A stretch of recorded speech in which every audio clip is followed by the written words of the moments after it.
புஸ்தகம் 5ஆம் அதிகாரம் 9வது வசனத்திலே ஒரு கேள்வி கேட்கப்படுகிறது. உன் நேசர் ஏதினாலே விசேஷித்தவர்? நாம் நம்பியிருக்கிற, நமக்கு துருகமும் நம்பிக்கையுமா இருக்கிற தேவனுக்கு நாம் நேசர் என்று சொல்லுகிறோம். ஆங்கிலத்தில் அதை பெலவட், அன்புக்குரியவர் என்று நாம் சொல்லலாம். அந்த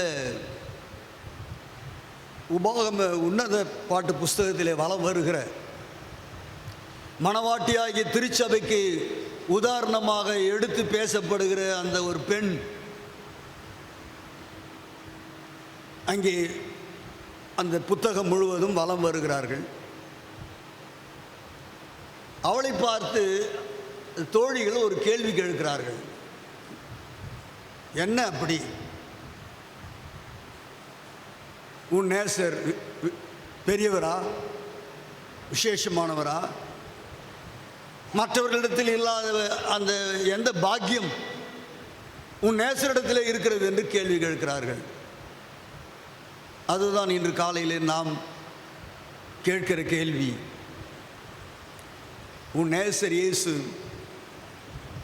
எதினால் விசேஷித்தவர்? உன் நேசர் இயேசு எதினாலே விசேஷித்தவர்?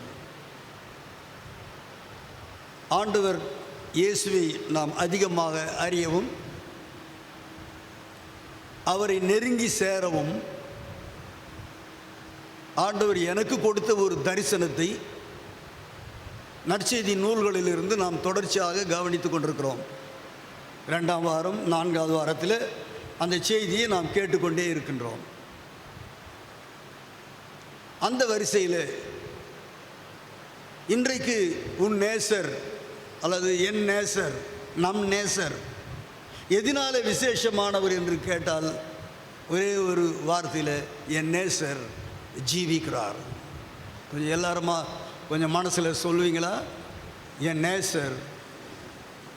சொல்லுங்கம்மா சுந்தரி அம்மா. என் நேசர் இயேசு ஜீவிக்கிறார். அவருக்கே உரிய 1000 குணநல பண்புகளுள் இன்று நாளிலே நாம் தியானிக்க கர்த்தர் நமக்கு கொடுத்திருக்கிற அந்த தலைப்பு, அவர் ஜீவிக்கிறவர். நான் வாசிக்க கேட்ட வேத பகுதியில் ஜீவ ஜீவ ஜீவ என்ற வார்த்தை திரும்ப திரும்ப நீங்கள் கவனித்திருக்கலாம். ஒரு வேத பகுதி வாசிக்கும் பொழுது பாஸ்டர் என்ன தான் பிரசங்கம் பண்ண போகிறார் என்று உங்களுக்கு ஒரு வேளை தெரியாமல் இருக்கலாம். இந்த வேத பகுதி ஒரு கொள்கை சார்ந்த வேத பகுதி. ஒரு நடந்த சம்பவம் சொல்லப்படவில்லை, அல்லது ஒரு ஓமையை குறித்து ஆண்டவர் இயேசு சொல்லலை. அவர் நேரடியாக அவர் போதிக்கின்றார். யாருக்கு போதிக்கிறார் என்று சொல்லி நாம் பார்க்கும்போது சீஷர்களுக்கும் அவர் சொல்லுகின்றார், அவரை கேள்வி கேட்ட எதிர் தரப்பினருக்கும் அவர் போதிக்கின்றார். ஏனென்றால் அவர் போதிக்கிறவர். என்ன சார்? போதிக்கிறவர். Is a good teacher, the best teacher. அவர் ஒரு சிறந்த ஆசிரியர், நல்ல போதகர் மாத்திரமல்ல, அவர் நல்ல போதனை செய்கின்றவர். இன்றைய தலைப்பு உன் நேசர் யார் என்று கேட்டால் நாம் அங்கே வாசிக்கிறோம். ஒரே சுருக்கமாக, கொஞ்சம் ஆங்கிலத்தில் தெரிஞ்சவங்க கொஞ்சம் ரொம்ப சிம்பிள் வேர்ட், he lives. அவர் ஜீவிக்கிறார். அவர் ஜீவிக்கலன்னு சொன்னால் நம்ம இங்கே உட்கார முடியாது. அதைதான் அப்போஸ்தலனாகிய யோவானுக்கு கர்த்தர் வெளிப்படுத்தின விசேஷம். 1ஆம் அதிகாரத்தில் வேத புஸ்தகத்தை எடுத்துக்கொள்ளுங்கள் பிரசாந்த். முதல் அதிகாரம் 18வது வசனத்திலே வாசிக்கின்றோம். ஆண்டவர் இயேசு எவ்விதமாக திருவுளம் பற்றினார். எல்லாருக்கும் மனப்பாடமாக தெரிந்த வசனம், மரித்தேன், இதோ மரித்தேன், ஆனாலும் சதா காலமும் உயிரோடு இருக்கின்றேன். He lives forever and ever. அவர் ஜீவிக்கிறவர் என்று நாம் சொல்வதோடு நிறுத்தி கொள்ளக்கூடாது. அவர் என்றும் ஜீவிக்கிறவர். அவர் இன்றும் ஜீவிக்கிறவர். அவர் உயிர்த்தெழுந்த அந்த நாளிலே, மரித்து 3வது நாளிலே உயிரோடு எழுந்தார். அன்றைக்கு அவர் ஜீவிக்கிறவராக இருந்தார். 20 நூற்றாண்டுகள் கடந்து வந்து விட்டது. அவர் இன்றைக்கும் ஜீவிக்கிறார். இன்னும் அவர் ஜீவிக்கிறவராகவே இருக்கின்றார். தான் ஜீவிக்கிறவர் என்பதற்கு அவர் உபயோகப்படுத்துகிற ஒரு வார்த்தை 35ஆம் வசனத்தில், 48வது வசனத்தில், 51வது வசனத்தில். மறுபடியும் சொல்லலாமா?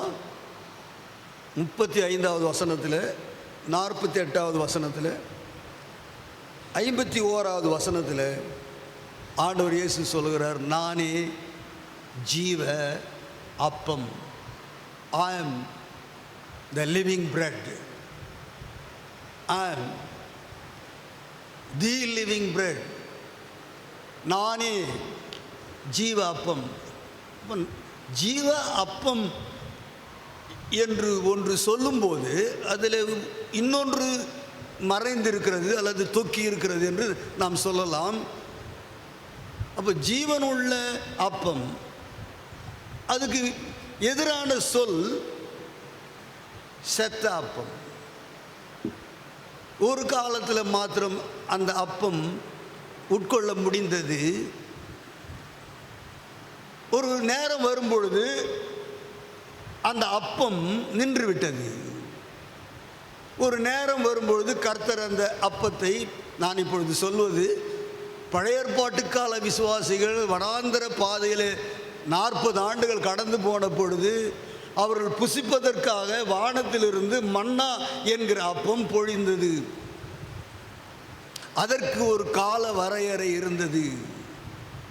அது வயிற்று பசியை போக்குகிற அப்பமாக இருந்தது. அவர்கள் அதற்காக உழைக்க வேண்டியதில்லை. அவர்கள் அதை அப்படியே அந்த ரா மன்னாவை, விண்ணிலிருந்து மண்ணில் விழுந்த மன்னாவை சேகரித்து அதை சுத்தப்படுத்தி அப்படியே சாப்பிடலாம், அவித்து சாப்பிடலாம். ஆனால் அது அவர்களுடைய வயிற்று பசியை மாத்திரம் போக்குவதற்கு உதவியது. அது ஒரு கால வரையறையோடு கூட செயல்பட்டது. இஸ்ரவேல் ஜனங்கள் பாலும் தேனும் ஓடுகிற வாக்குத்தத்தம் பண்ணப்பட்ட அந்த கானான் தேசத்துக்குள்ளே பிரவேசிக்கும் போது அந்த கானானுடைய பலனை அவர்கள் புசிக்க ஆரம்பித்த போது இந்த மன்னா நின்று விட்டது. So the Old Testament manna or the bread was having a limited span of time. பழைய ஏற்பாட்டு கால அப்பம் அல்லது மன்னாவுக்கு ஒரு கால வரையறை இருந்தது. உலக தோற்றத்திற்கு முன்பு இருந்தவரும், யோவான் சொல்லுகின்றாரே, இருந்தவரும் இருக்கிறவரும் வரப்போகிறவருமான இயேசு ஜீவிக்கிறார். Yes, he lives. அவர் நம்மோடு கூட ஜீவிக்கிறார். இந்த 35வது வசனம், 48வது வசனம், 51வது வசனத்திலே நானே ஜீவ அப்பம் என்று ஆண்டவர் இயேசு சொன்னார். நானே ஜீவப்பம் என்று சொன்ன உடனே எப்படி? யோவான் 4ஆம் அதிகாரத்தில் நான் கொடுக்கிற தண்ணீர் ஒரு காலம் தாகம் உண்டாகாது என்று எம்பெருமான் இயேசு அந்த சமாரிய ஸ்திரீக்கு சொன்னபோது, நான் இந்த கிணற்றண்டைக்கு வராமலும் எப்பொழுதும் எனக்கு தாகம் ஏற்படாமலும் இருக்கும்படியாக அந்த தண்ணீரை இப்போ எனக்கு கொடுங்கன்னு சொல்லிட்டு அந்த சகோதரி சமாரிய பெண் அவசரப்பட்டு அவரிடத்தில் கேட்டார். அது நமக்கு ஆச்சரியமாக இருக்கிறது. இங்கே கவனிங்கள். 36வது வசனத்தில் நாம் 34வது வசனத்தில் வாசிக்கிறோம். ஆண்டவரே, ஜீவாப்பம் என்று ஒன்றை சொல்கின்றீரே, இந்த அப்பத்தை எப்பொழுது எங்களுக்கு தர வேண்டும் என்று 4ஆம் அதிகாரத்திலே அந்த ஜீவ தண்ணீரை அந்த பெண் கேட்டாள். 6ஆம் அதிகாரத்தில் ஒரு கூட்டம் மக்கள் ஆண்டவரிடத்தில் கேட்கிறார்கள், ஜீவ அப்பம்னு சொல்கிறீங்களே, அந்த ஜீவ அப்பத்தை நாங்கள் உட்கொள்ளும்படியாக புசிக்கும்படியாக அதை எப்பொழுதும் எங்களுக்கு தர வேண்டும், இப்பொழுதும் தர வேண்டும், எப்பொழுதும் தர வேண்டும். யாராவது ஒன்று கொடுக்கிறேன் என்று சொன்னால் கொடுங்கன்னு கையை நீட்டுறவங்க, வாயை நீட்டுறவங்க 1000 லட்சம் கோடிக்கணக்கான மக்கள் இருக்கிறார்கள் அல்லவா? இலவசம் என்றால் எல்லாருக்குமே தான் ஆசை. ஆனால் தேவ பிள்ளையே, உனக்குள்ளே அந்த இலவசத்தை நீ அனுமதிக்காதபடி கர்த்தர் உன்னை தடுத்து நிறுத்துகிறார். நீ அதை கிறிஸ்துவுக்காக மறுக்கலன்னா ஆண்டவர் எப்படி ஆகிலும் ஒரு தடையை கொண்டு வந்து நீ பெற வேண்டிய இலவசத்தை நீ பெறாதபடி உன்னை தடுத்து நிறுத்திடுவார். நீ ஆசைப்பட்டாலும் உனக்கு அம்சம் இருக்காது, நீ அதை கிடைக்காம பெற்றுக்கொள்ளாமல் போவாய். அம்மா கேட்டாங்க, அந்த சமாரிய பெண், அப்பா அப்படின்னா எனக்கு அந்த ஜீவ தண்ணீரை கொடுங்கன்னு. இந்த ஒரு கூட்டம் மக்கள் கேட்குறாங்க, ஜீவாப்பம்னு சொல்கிறீங்களே, அந்த அப்பத்தை எங்களுக்கு எப்பொழுது இப்போ தாங்கன்னு கேட்கல. அவங்க ஆசையை பாருங்கள். நீண்ட நெடுங்காலம் சாப்பிட வேண்டும் என்பதற்காக எப்பொழுதும் எங்களுக்கு தர வேண்டும் என்ற ஒரு கோரிக்கையை வைத்தார்கள். அதற்காக இயேசு இந்த உலகத்துக்கு வரல. ஒன்று ஞாபகம் வைத்துக் கொள்ளுங்கள், நாம் பசியாக இருந்தால் அவர் நமக்கு உணவளிக்கிறவர். அவர் போதகத்தை கேட்க வந்தவர்கள் பசியோடு வீட்டுக்கு செல்லாதபடி அவர்களுக்கு உணவளிக்கும்படியாக 4000 பேரை போஷித்தவர். அதற்கு முன்பாக 5000 பேரை போஷித்தவர். ஆனால் போஷிக்கிறது தான் அவருடைய வேலை இல்லை. நம்ம அவரை பின்பற்றினா நம்மை போஷிக்கிறது என்பது அவருடைய வேலை. ஆனால் ஆகாரத்திற்காகவே நாம் அவரை பின்பற்றக்கூடாது, இலவசத்துக்காகவே அவரை பின்பற்றக்கூடாது, அழிந்து போகிற உலக காரியத்துக்காக அவரை பின்பற்றக்கூடாது. அழியாத நித்திய வாடாத மகிமையான காரியங்களுக்காக நாம் அவரை பின்பற்றும் போது அழிந்து போகிற காரியங்களையும் அவர் நமக்கு நிச்சயமாக தருவார் என்று நான் இன்று காலையிலே தேவநாம மகிமைக்காக உங்களுக்கு சாட்சியாக சொல்கின்றேன். அழியாத நித்திய வாடாத மகிமையான கிரீடங்களை காரியங்களை நீங்கள் இந்த உலகத்தில் தேடும் பொழுது, கிறிஸ்துவை பின்பற்றும் போது, கிறிஸ்துவின் பாத சூடிகளை பின்பற்றும் போது, கிறிஸ்துவுக்காக வைராக்கியமாக வாழும் போது, அவருக்காக உங்கள் வாழ்க்கையை ஒப்பு கொடுக்கும் பொழுது, இந்த உலகத்துக்குரிய காரியங்களை அவர் உங்களுக்கு கொடாதிருப்பது எப்படி அவர் கொடுக்க மாட்டார் என்று சொல்லலாம்? அவர் கொடுப்பார். இன்னொரு மொழியில் சொன்னால் அவர் கொடுக்கதான் செய்வார். மறுபடியும் அந்த வேத பகுதிக்கு திருப்பும்படி உங்களை நான் அன்போடு கேட்டுக்கொள்கிறேன். நீங்கள் வீட்டுக்கு சென்று 27வது வசனத்திலிருந்து வாசிக்கும்படி உங்களை அன்போடு நான் கேட்கிறேன். 37வது வசனத்தினுடைய 2வது பகுதியை பாருங்கள். அவர் என்ன சொல்கின்றார்? 6ஆம் அதிகாரத்தில்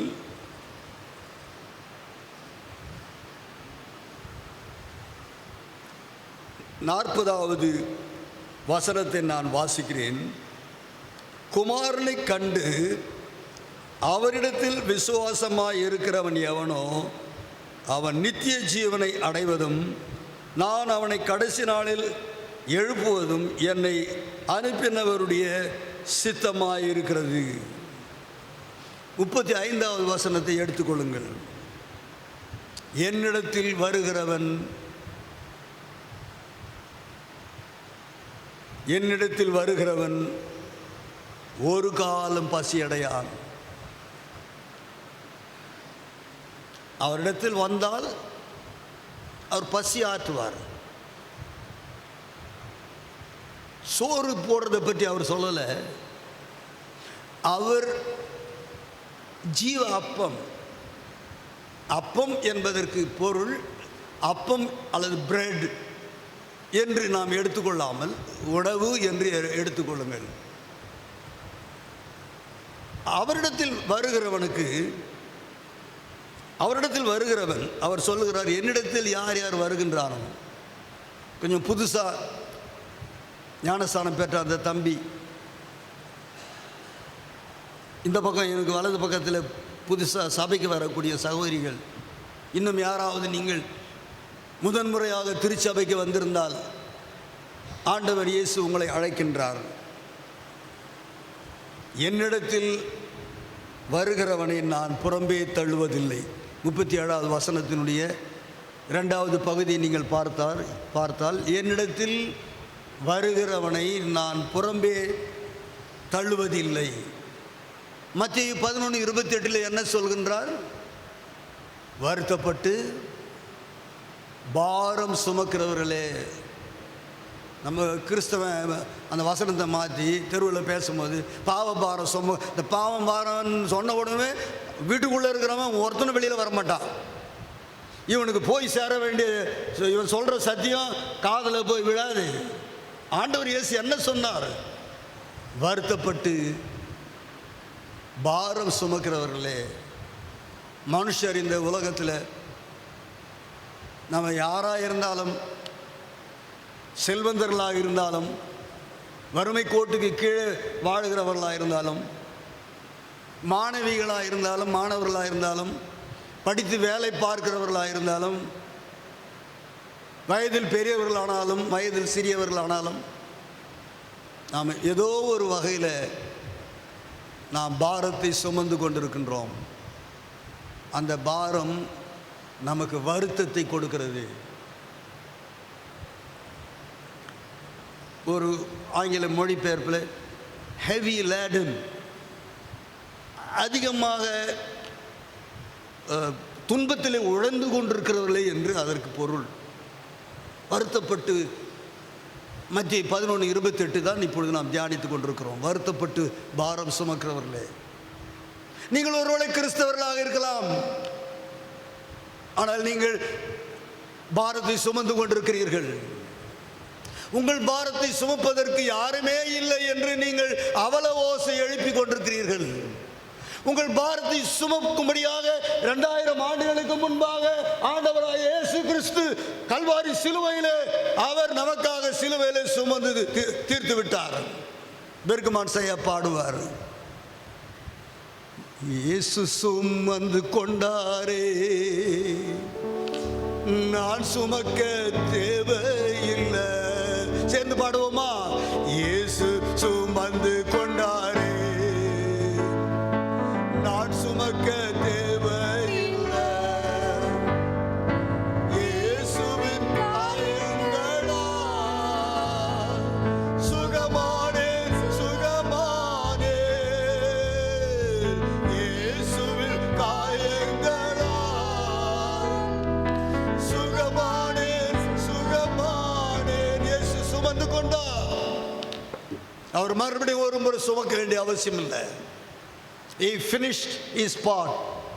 அவர் பங்கை அவர் நிறைவேற்றி முடித்து விட்டார். அவர்தான் இன்று காலையிலே ஒரு முறை நம்மை அழைக்கின்றார். வருத்தப்பட்டு பாரம் சுமக்கிறவர்களே, நிதி பிரச்சனையில், கடன் பிரச்சனையில், அது ஒரு சுமையாக உங்கள் வாழ்க்கையில் உங்களுக்கு காணப்படுகிறதுனால நிம்மதி இழந்த நிலைமையில், கிறிஸ்தவர்களாக இருந்து கொண்டே நிம்மதி இல்லாத நிலைமையில் வாழ்ந்து கொண்டிருக்கிறீர்களா? அல்லது என்னை போன்றவர்கள் எதிராளியுடைய சீற்றத்துக்கு தாக்கு பிடிக்க முடியாதபடி ஒரு போராட்டமான வாழ்க்கை வாழ்ந்து கொண்டிருக்கிறீர்களா? எனக்கும் உங்களுக்கும் கர்த்தர் என்று காலையில் சொல்லுகின்றார், உன் பாரம் உன் பிரச்சனை எதுவாக இருந்தாலும் என்னிடத்தில் வா, என்னிடத்தில் வருகிறவனை நான் ஒருபோதும் புறம்பே தள்ள மாட்டேன் என்று ஆண்டவர் இயேசு சொல்கின்றார். அதேதான் 37வது வசனத்தில் மறுபடியும் ஆண்டவர் இயேசு யோவான் சுவிசேஷத்தில் சொல்லுகின்றார் 6:37, என்னிடத்தில் வருகிறவனை நான் புறம்பே தள்ளுவதில்லை. இந்த உலகத்தில் எந்த சீமானோ, எந்த தலைவனோ, எந்த செல்வந்தனோ, குடும்பத்தில் பெரியவன்னு சொல்லி பெருமை பாராட்டுகிறான அந்த மனுஷனும் நீங்கள் அணுகும்போது உங்களை புறம்பாக்கி விடுவார்கள். They will reject you and eject you. அவர்கள் உங்களை புறக்கணித்து விடுவார்கள். உங்கள் கோரிக்கையை ஏற்றுக்கொள்ள மாட்டார்கள். உங்களோடு சேர்ந்து ஒரு வருத்தம் கூட பட மாட்டார்கள். நாம் லூக்கா சுவிசேஷத்தில் வாசிக்கிறோமே, அந்த அநீதியான நீதிபதி, அந்த உள்ளூரில் இருந்தவன் அந்த விதவை அவனை அணுகின போது அவன் உடனடியாக அவளுக்கு தீர்ப்பு செய்யவில்லை.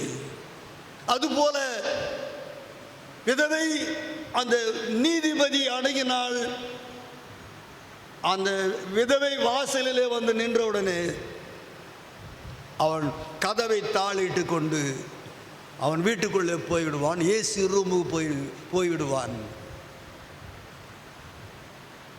வந்த அந்த விதவை ஏமாற்றம் அடைந்தவளாக, இப்படி பல முறை கண்ணீரோடு துக்கத்தோடு நியாயம் கிடைக்கும் என்று வந்தேன், எனக்கு நியாயம் கிடைக்கவில்லையே என்று சொல்லி அவள் திரும்பி போவாள்.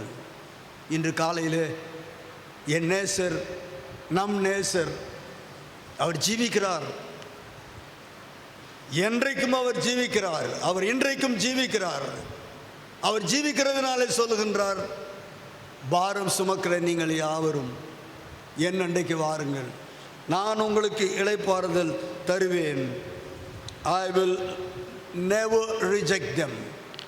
என்னிடத்தில் வருகிறவர்களை நான் ஒருபோதும் புறக்கணிக்க மாட்டேன், புறம்பே தள்ள மாட்டேன் என்று ஆண்டவர் இயேசு சொல்லுகின்றார். அவரிடத்தில் நாம் வருகிறதுனால கவனிக்கிறீங்களா? சுந்தரி அம்மா கொஞ்சம் கவனிங்க. அவரிடத்தில் நீங்கள் வந்தீங்கன்னா, இப்போ நேரடியாக பேசுவோம் அவர்களோடு. நீங்கள் ஆண்டவர் இயேசு கிறிஸ்துவிடத்தில் வந்தால் நீங்கள் ஒருபோதும் பசி அடைய மாட்டீர்கள். அப்படின்னா இன்றைக்கு 28ஆம் தேதி வந்திருக்காங்க, முடிந்த பிறகு இங்கே என்ன ஒரு விருந்தாக இருக்கிறது?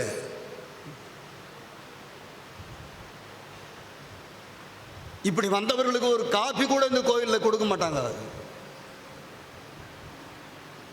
ஆனால் இந்த உணவு என்பது, தாகம் தீர்க்கிறது என்பது நாம் எழுத்தின்படி அதை எடுத்துக்கொள்ளாமல் மனித வாழ்க்கைக்கு அவசியமான காரியங்கள், தேவைகள், ஆங்கிலத்தில் தான் ஒரு வார்த்தை நாம் சொல்லுகிறோம், நீட்ஸ் அண்ட் வாண்ட்ஸ் என்று சொல்லி, தேவையானவைகள், அவசியமானவைகள் மனிதனுக்கு தெரியாது. ஆனால் நம்முடைய அவசியம் என்ன, நம்முடைய தேவை என்ன என்பதை அறிந்த ஒருவர் சொல்றாரு, நீ என்னிடத்திலே வந்தால் நான் உன் பசி ஆற்றுவேன். நீ பசி அடைவதில்லை, நீ தேவையோடு இருப்பதில்லை, உன் பிரச்சனையிலே நீ உழல்வதில்லை, உன் தேவைகளை தீர்க்கப்படாமல் இருக்காது. அதுதான் அப்போஸ்தலனாகிய பவுல் ரோமாபுரிக்கு எழுதின நிருபம் 8ஆம் அதிகாரத்தில் சொல்லுகிறார், தேவன் தம்முடைய சொந்த குமாரனை நமக்காக கொடுத்தவர். 2000 ஆண்டுகளுக்கு முன்பாக இந்த உலகத்துக்கு அனுப்பி நமக்காக சிலுவையிலே மரிக்க கொடுத்த அந்த பரமபிதா பவுல் எழுதுகின்றார், மற்ற எல்லாவற்றையும் உங்களுக்கு கொடாதிருப்பது எப்படி? பிரதானமான தேவை ஆத்தும மீட்பு, ரட்சிப்பு, பரலோக வாழ்வு, நித்திய ஜீவன். அதை யார் கொடுக்க முடியும்? ஜீவ அப்பம் நானே என்று சொல்லுகிற, இன்றைக்கும் ஜீவிக்கிற அந்த ஜீவாதிபதி தான் ஜீவன் உள்ளவைகளை பிறப்பிக்க முடியும். அந்த ஆத்தும பசியை, அந்த உன்னுடைய ஆத்தும தாகத்தை இந்த உலகத்தில் இருக்கிற தெய்வங்கள் என்று சொல்லிக் கொண்டிருக்கிற மற்றவைகள் கொடுக்காதது, மகாத்மாக்கள் என்று சொல்லுகிறவர்கள் வழங்க முடியாத காரியத்தை ஒரே ஒருவரால் தான் கொடுக்க முடியும். அவர்தான் இன்றைக்கும் ஜீவிக்கிற ஜீவாதிபதியாகிய நேச கர்த்தர் இயேசு. என்னிடத்தில் வருகிறவனுக்கு பசி இல்லை என்று அவர் சொல்லுகின்றார். ஏசப்பா கிட்ட வந்தேன், அவர் என்ன கொடுப்பாரு? நான் ஒரு முறை ஒரு 500 ரூபாய் கொடுத்தா, அல்ல வேற ஏதாவது ஒரு வெகுமதியை ஒருவருக்கு கொடுத்தா அது எவ்வளோ நேரம் இருக்கும்? இன்றைக்கு 500 ரூபாய் 5 நிமிஷத்திலே செலவாயிடும். ஆனால் அழியாத நித்திய ஜீவனுக்கு ஏற்ற காரியத்தை, நம்ம ஆத்ம பசியை தீர்க்கக்கூடிய கர்த்தர் இன்றைக்கு நம்மை அழைக்கிறார்.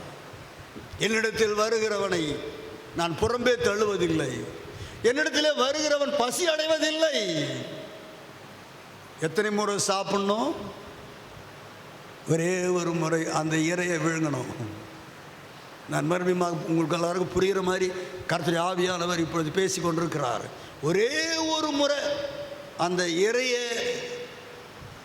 மகன் இயேசு என்கிற நானே ஜீவாப்பம் என்று சொன்ன அந்த இறைமகன் இயேசு அளிக்கிற இறையை, அந்த உணவை, அந்த வசனத்தை விசுவாசத்தோடு நீங்கள் உட்கொண்டு விட்டால் நீங்கள் திரும்ப திரும்ப சாப்பிட வேண்டியதல்ல. நீங்கள் திரும்ப திரும்ப உங்கள் உடன்படிக்கை புதுப்பித்துக் கொண்டால் போதும். அடுத்த வரியில் என்ன சொல்றார்? ஏசப்பாவை நான் பின்பற்றி வந்தா, நான் அவரிடத்தில் வந்தா ஒரு காலம் பசி அடையான் என்று சொல்லிட்டாரு. அடுத்ததாக ஒரு காரியத்தை சொல்லுகின்றார். யார் என்னை விசுவாசிக்கிறானோ, நான் இப்பொழுது வாசிக்கிறது 35வது வசனம்.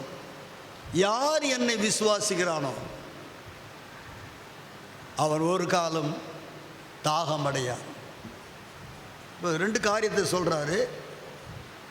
ஒன்று, நான் அவரிடத்தில் வரணும்,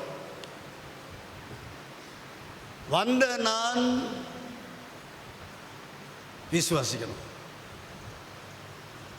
விசுவாசம் இல்லாமல் தேவனுக்கு பிரியமாயிருப்பது கூடாத காரியம். So I have to come to him and believe in him. நான் அவரிடத்திற்கு வர வேண்டும், நான் அவரை விசுவாசிக்க வேண்டும். அவர் ஜீவன் உள்ளவர் என்றும், என்னுடைய தேவைகளை அவர் நிவர்த்தி செய்வார் என்றும், இந்த உலகத்துக்குரிய தேவைகளுக்கு மேலாக நித்திய ரட்சிப்பின் அந்த தேவையை, பரலோகத்தில் பிரவேசிக்கக்கூடிய அந்த பாக்கியத்தை எனக்கு கொடுக்கும்படியாக என் ஆண்டவர் இயேசு என்னை அழைக்கின்றார்.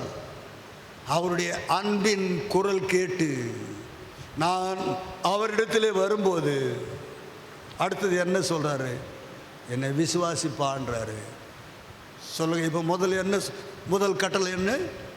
Come to me, come to me. என்னிடக்கு வாருங்கள். கடினமான காரியமா? அது ஒரு பெரிய கம்ப சூத்திரமா? இல்லை, மிகவும் எளிமையானது. என்னிடத்தில் வாங்கன்னு சொல்றாரு. இரண்டாவது என்ன சொல்றாரு? என்னை விசுவாசிங்கன்னு சொல்றாரு. அவரிடத்தில் வந்தால் நித்திய ஆகாரத்தினாலே உன்னை போஷிப்பார், திடமான ஆகாரத்தை கொடுப்பார், விலையுள்ள ஆகாரத்தை கொடுப்பார், நிரந்தரமான ஆகாரத்தை கொடுப்பார், ஒருவனும் கொடுக்கக்கூடாத ஆகாரத்தை கொடுப்பார். நீ அவரை விசுவாசித்தால் உன் தாகத்தை அவர் தீர்ப்பார். தாகத்தோடு தவணத்தோடு தேவாலயத்தில் நீங்கள் ஒருவேளை கிறிஸ்தவர்களாக இருக்கலாம். நம்ம கிறிஸ்தவர்கள் ஆயிட்டதுனால நம்ம பரலோகம் போக முடியும்னு தப்பாக நினைக்காதீங்க. ஜீவாப்பமாகிய கிறிஸ்துவை நீங்கள் புசியுங்க. அவர் கொடுக்கிற ஜீவ தண்ணீரை நீங்கள் பருகுங்க, பானம் பண்ணுங்க. என்னை விசுவாசிக்கிறவனுக்கு நான் அவன் தாகம் அடையும்படியாக செய்வேன் என்று ஆண்டவர் இயேசு சொன்னார். நானே ஜீவப்பு என்று சொன்ன ஆண்டவர் இயேசு இன்றைக்கு நம்மை அழைக்கின்றார்.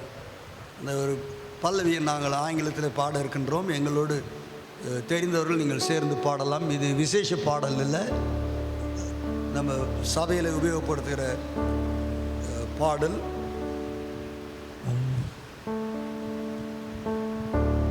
He lives.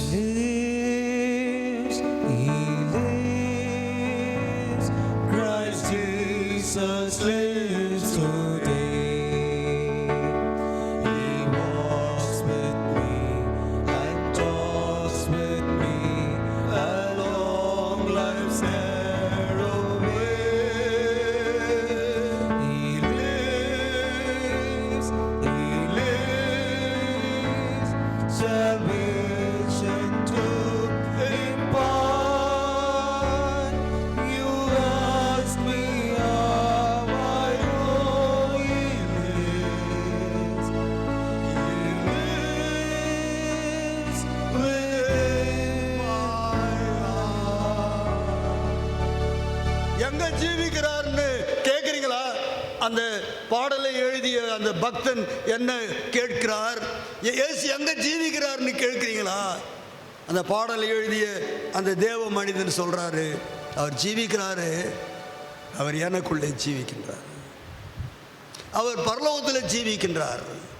அவர் பூலோகத்தில் மனிதர்கள் மத்தியில் வாசம் செய்கின்றார். இது கேட்கறதுக்கு ரொம்ப நல்லதாக இருக்கு. ஆனால் நம்முடைய தனிப்பட்ட அனுபவமாக இயேசு எனக்குள்ளே ஜீவிக்கின்றாரா? Is He living within me? ஆண்டவர் இயேசு எனக்குள்ளே ஜீவிக்கிறாரா? அந்த அனுபவம் உங்களுக்கு இல்லை என்றால், உங்கள் பசியை ஆற்றக்கூடிய, உங்கள் தாகத்தை தீர்க்கக்கூடிய ஜீவ அப்பம், நானே ஜீவ தண்ணீர் என்று சொன்ன கிறிஸ்து, அவரை நாம் தேடி வரும்போது, அவரை நாம் விசுவாசிக்கும் போது, ரொம்ப வெரி வெரி சிம்பிள் ஃபார்முலா. இன்றைய செய்தி ரொம்ப தெளிவாக மிக எளிமையாக முடிக்க போகிறேன். இப்போ நான் அடுத்த ஃபியூ மினிட்ஸில் வாங்கன்னு சொல்கிறாரு, விசுவாசிங்கன்னு சொல்கிறாரு. யார் வேணாலும் ஏசப்பா கிட்ட வரலாம், யார் வேணுமானாலும் அவரை விசுவாசிக்கலாம், எதுவும் தடை இல்லை. இன்னும் இயேசுவானவரை சொந்த இரட்சகராக ஏற்றுக்கொள்ளாதவர்கள் இங்கே வந்திருந்தால், நீங்கள் ஒருவர் கிறிஸ்தவர்களாக இருக்கலாம், ஒரு காலத்தில் கிறிஸ்துவுக்காக வாழ்ந்து இன்றைக்கு ஏப்பம் விட்டு விட்டு ரொம்ப ஜாலியான நிலையிலே வாசம் செய்கிறவர்களாக இருக்கலாம். எல்லாரையும் ஆண்டவர் இயேசு அழைக்கின்றார். ஜெபம் செய்வோம்.